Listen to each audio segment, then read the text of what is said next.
ये लोग दलितों पिछड़ों के आरक्षण में सेंधमारी करके वोट बैंक पॉलिटिक्स के लिए उनकी खास जमात को अलग से आरक्षण देना चाहते थे, जबकि संविधान इसके बिल्कुल खिलाफ है। आरक्षण का जो हक बाबा साहब ने दलित, पिछड़ों और आदिवासियों को दिया, कांग्रेस और इंडिया अलायंस वाले उसे मजहब के आधार पर मुसलमानों को देना चाहते थे। कांग्रेस नेता राहुल गांधी देश विदेश में अपने भाषणों में अक्सर कहते हैं, देश का लोकतंत्र खतरे में है, देश का संविधान खतरे में है। लेकिन सवाल यह है कि लोकतंत्र और संविधान को खतरा कहां से है, किससे है? नमस्कार, मैं हूं रुचा अनिरुद्ध। और ये तो हद ही हो गई। देश की अदालतों से बार बार मुंह की खाने के बाद भी आज ही खबर आई है कि कर्नाटक की कांग्रेस सरकार ने आरक्षण का लाभ देने के लिए मुसलमानों को पिछड़ा वर्ग यानी ओबीसी में शामिल किया है। ये वाकई चौंकाने वाली खबर है। एनसीबीसी यानी राष्ट्रीय पिछड़ा वर्ग आयोग ने कर्नाटक सरकार के आंकड़ों का हवाला देते हुए पुष्टि की है कि कर्नाटक के मुसलमानों की सभी जातियों और समुदायों को रोजगार और राज्य सरकार के अधीन शैक्षणिक संस्थानों में आरक्षण देने के लिए अन्य पिछड़े वर्गों की सूची में शामिल किया गया है। कर्नाटक में 13% मुस्लिम आबादी है, जो अब ओबीसी का हिस्सा मानी जाएगी। जब कांग्रेस मुसलमानों को अलग से आरक्षण देने में नाकाम हो गई तो मुसलमानों को ओबीसी कैटेगरी में ही डाल दिया, यानी ओबीसी आरक्षण को काटकर मुस्लिम समुदाय में बांट दिया। चुनाव से ठीक पहले आरक्षण के लिए पूरे मुस्लिम समुदाय को पिछड़ी जाति के रूप में मान्यता देना धर्म के नाम पर वोट मांगने के कांग्रेस के दृष्टिकोण को उजागर करता है। ये ठीक वैसा ही हुआ जैसे पीएम मोदी ने कांग्रेस के इरादे के बारे में कहा। प्रधानमंत्री नरेंद्र मोदी मंगलवार को राजस्थान के टोंक में चुनावी रैली को संबोधित कर रहे थे। उन्होंने जनता को बताया कि कांग्रेस पार्टी दलितों और पिछड़ों का आरक्षण छीनकर मुसलमानों को देना चाहती। कांग्रेस पर प्रधानमंत्री मोदी का यह आरोप बेहद गंभीर है, लेकिन उनका कहना है कि उनके आरोप का आधार कांग्रेस का चुनावी घोषणा पत्र है, जिसमें मौजूद इक्विटी चैप्टर में साफ साफ लिखा है, Congress guarantees that it will pass a constitutional amendment to raise the 50% cap on reservation for SC, ST and OBC। इसका मतलब है कि कांग्रेस संवैधानिक संशोधन लाकर SC, ST और OBC को मिलने वाले 50% आरक्षण की सीमा को बढ़ा देगी। अब सवाल यह है कि कांग्रेस किसके लिए आरक्षण बढ़ाने की बात कर रही है? तो आज हम आपको कांग्रेस के आरक्षण वाले चुनावी वादे की रियल स्टोरी बताएंगे।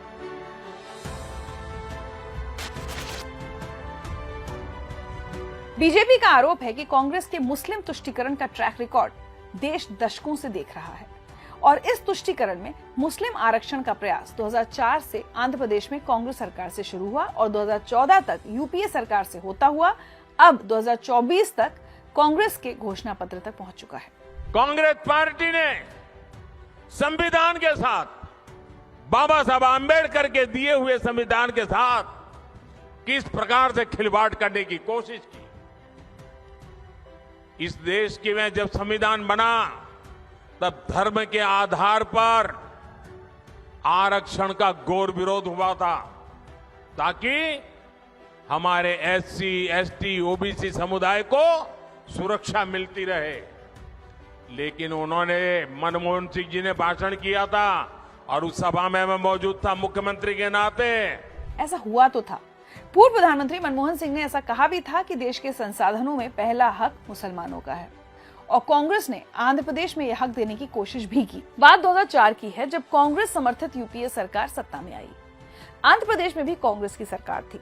सरकार ने मुस्लिम आरक्षण लागू करने के लिए 2004 से 2010 के बीच 4 प्रयास किए, लेकिन हर बार कांग्रेस के हाथ नाकामी ही लगी। हर बार आंध्र प्रदेश हाईकोर्ट और सुप्रीम कोर्ट ने कांग्रेस की कोशिशों पर पानी फेर दिया। 5वीं बार केंद्र की यूपीए सरकार ने मुस्लिम आरक्षण की कोशिश की, लेकिन नतीजा वही हुआ जो होना था। 2012 में आंध्र प्रदेश हाईकोर्ट ने रोक लगा दी और फिर सुप्रीम कोर्ट ने हाईकोर्ट की रोक को सही ठहरा दिया और कांग्रेस के डेंजरस गेम प्लान को फेल कर दिया। 2004 में जैसे ही कांग्रेस की केंद्र में सरकार बनी, उसके सबसे पहले किए गए कामों में था, सबसे पहला काम था चुनाव जीतने के बाद आंध्र प्रदेश में एससी, एसटी के रिजर्वेशन में से कमी करके मुसलमानों को रिजर्वेशन देने का प्रयास। ये एक पायलट प्रोजेक्ट था जिसे कांग्रेस पूरे देश में आजमाना चाहती थी। आइए हम आपको सिलसिलेवार बताते हैं कि कांग्रेस की सरकार ने आंध्र प्रदेश में क्या किया और अपने इरादों में कैसे नाकाम हो गई। 12 जुलाई 2004 को आंध्र प्रदेश में कांग्रेस के वाईएसआर रेड्डी की नई नवेली सरकार ने सरकारी नौकरियों और शैक्षणिक संस्थानों में मुसलमानों के लिए 5% आरक्षण शुरू करने की घोषणा की। 21 सितंबर 2004 को आंध्र प्रदेश हाईकोर्ट ने मुस्लिम आरक्षण के कांग्रेस सरकार के इस फैसले को रद्द कर दिया। इसके जवाब में नवंबर 2004 में मुख्यमंत्री वाईएसआर रेड्डी ने डी सुब्रमण्यम आयोग का गठन किया। 14 जून 2005 को जस्टिस डी सुब्रमण्यम आयोग ने अपनी अनुशंसा रिपोर्ट पेश की, जिसमें मुसलमानों को 5% आरक्षण देने की सिफारिश की गई। अब सोचिए, अगर ये सिफारिश लागू की जाती तो सुप्रीम कोर्ट द्वारा निर्धारित 50% आरक्षण की सीमा का उल्लंघन नहीं होता, यकीनन होता। आंध्र प्रदेश सरकार ने समुदाय विशेष को आरक्षण देने की कोशिश जारी रखी। 20 जून 2005 को मुस्लिम आरक्षण को रद्द करने के हाईकोर्ट के आदेश को दरकिनार करते हुए कांग्रेस की आंध्र सरकार ने शैक्षणिक संस्थानों और नौकरियों में 5% मुस्लिम आरक्षण के लिए एक अध्यादेश जारी कर दिया। 25 अक्टूबर 2005 को राज्य सरकार ने आंध्र प्रदेश पिछड़ा वर्ग आयोग द्वारा सौंपी गई एक रिपोर्ट के आधार पर अध्यादेश को अधिनियम बनाने के लिए विधानसभा में एक विधेयक पेश किया। एक महीने के अंदर ही कांग्रेस एक बार फिर अपने इरादे में नाकाम हो गई, जब 21 नवंबर 2005 को आंध्र प्रदेश हाईकोर्ट की 5 जजों की बेंच ने कहा कि मुसलमानों के लिए आरक्षण असंवैधानिक है। हाईकोर्ट ने कहा कि मुसलमानों को पिछड़ा वर्ग माना जाना पूर्णतः अनसाइंटिफिक और डिफेक्टिव क्राइटेरिया पर आधारित है। 14 दिसंबर 2005 को आंध्र की कांग्रेस सरकार ने हाईकोर्ट के फैसले को सुप्रीम कोर्ट में चुनौती दी। 4 जनवरी 2006 को सुप्रीम कोर्ट ने हाईकोर्ट के फैसले पर सीमित अंतरिम रोक लगाई। कहा, जिन लोगों की आरक्षण अधिनियम के आधार पर पहले ही भर्ती हो चुकी है उन्हें नौकरी पर रहने दिया जाए, लेकिन भविष्य में आरक्षण के आधार पर होने वाली सभी भर्तियों को रोक दिया जाए। अदालतों के बार बार रोके जाने के बाद भी कांग्रेस मुस्लिम आरक्षण की जिद पर अड़ी हुई थी। 2006 में डॉक्टर मनमोहन सिंह मंत्रिमंडल के सबसे वरिष्ठ मंत्रियों में से एक अर्जुन सिंह ने भी कहा था कि मुसलमानों को आरक्षण दिया जाना चाहिए। 17 अप्रैल 2007 को आंध्र प्रदेश हाईकोर्ट और सुप्रीम कोर्ट दोनों ने माना कि APBC यानी आंध्र प्रदेश पिछड़ा वर्ग आयोग की सिफारिशें अवैज्ञानिक हैं और उनका जमीनी हकीकत से कोई संबंध नहीं है। आंध्र प्रदेश की कांग्रेस सरकार ने इस मामले को नए सिरे से APBC और retired civil servant PS Krishnan की अध्यक्षता वाली एक दूसरी समिति को भेजा। 11 जून 2007 को PS कृष्णन ने रिपोर्ट पेश की, जिसमें मुस्लिम समुदाय में 14 पिछड़े वर्ग की पहचान की गई थी। और फिर 3 जुलाई 2007 को APBC ने पहचान किए गए मुसलमानों के पिछड़े वर्गों के लिए 4% आरक्षण की सिफारिश की। 7 जुलाई 2007 को आयोग की नई सिफारिश के आधार पर आंध्र सरकार ने मुसलमानों के लिए फिर से 4% आरक्षण का आदेश जारी कर दिया।